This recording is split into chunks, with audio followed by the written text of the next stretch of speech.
जातात, कामासाठी जातात, त्यांना धर्म परिवर्तन त्यांच्यासोबत करायला लागते. ते त्यांच्यासोबत त्यांना जबरन बीफचं मटण खाऊ घालतात, त्यांना जबरन कमला पडायला लावतात, त्यांना जबरन बुरका घालायला लावतात, की महिलांसोबत अत्याचार करायचा. आणि ते महिला कोणाच्या?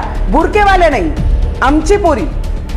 बुरकेवाल्यांचा एकही व्हिडिओ तर 150 व्हिडिओमध्ये नाही आहे. तारीखी नको आहे आम्हाला, कोर्टही नको आहे. सरळ एन्काउंटर केला पाहिजे आणि सिटिझनशिप रद्द केली पाहिजे या लोकांची, आणि या देशातून हकालपट्टी केली पाहिजे.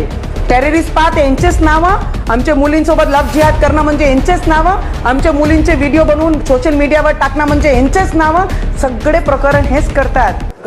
जे प्रकरण नाशिकमध्ये काही तासा अगोदर झालं, त्यांना अटक झाली, काही तासच क्रॉस नाही केले, तिथेही त्यांनी एक बॉस बनवून सगळ्यांनी पूर्ण ग्रुप बनवलं, पूर्ण एक ठरवून घेतात. आणि आपले जे पोरी बिचारे गरीब जातात, कामासाठी जातात, त्यांना धर्म परिवर्तन त्यांच्यासोबत करायला लागते. ते त्यांच्यासोबत त्यांना जबरन बीफचं मटण खाऊ घालतात, त्यांना जबरन कमला पडायला लावतात, त्यांना जबरन बुरका घालायला लावतात. काही तासही नाही झाले त्यांना अरेस्ट केल्यानंतर आज आमच्या अमरावतीमध्ये परत ती घटना अचलपूर परतवाडामध्ये होते, जिथे 150 पेक्षा जास्त व्हिज्युअल एक मुलांनी आमची मुलींसोबत अत्याचार करून त्याचे व्हिज्युअल काढले आणि online video, social media, YouTube, सगळेच सोशल मीडिया प्लॅटफॉर्मवर त्यांनी व्हायरल केले. मला एक प्रश्न विचारायचा आहे, जेवढेही सेक्युलरिझमवादी पॉलिटिशियन लोक आहे ना, त्यांना माझा प्रश्न आहे, सेक्युलरिझम म्हणजे काय आहे? सेक्युलरिझम म्हणजे काय? महिलांना उंच न्यायाचं, जे बाबासाहेबांनी शिकवलं की महिलांसोबत अत्याचार करायचा. आणि ते महिला कोणाच्या? बुरकेवाले नाही, आमची पोरी. बुरकेवाल्यांचा एकही व्हिडिओ तर 150 व्हिडिओमध्ये नाही आहे.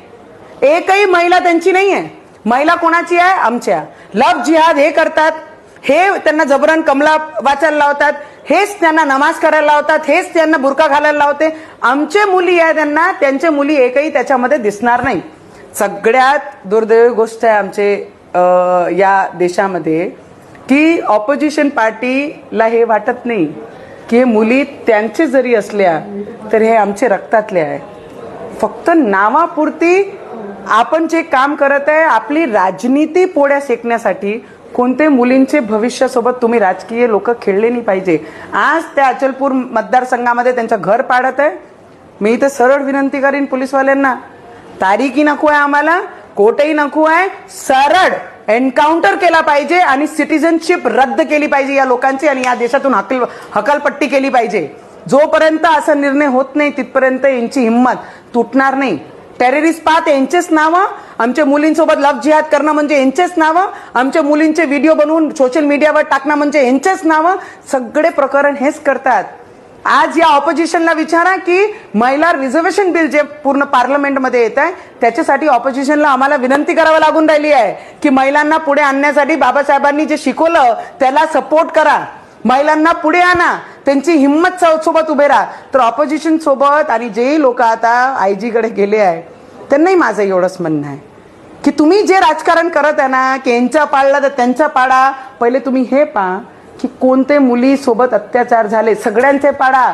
ज्यांनी अत्याचार केला त्यांना एकालाही सोडू नका, पण तुम्ही फक्त एक आपले मतदारांसाठी जे राजकारण करत आहे ते सोडून द्या. या देशातच जा लागते, या देशातच जन्माला आलो आहे, ते काही आपली नाही आहे, पाकिस्तानवाले आहे, पाकिस्तानला पाठवा लागते त्यांना.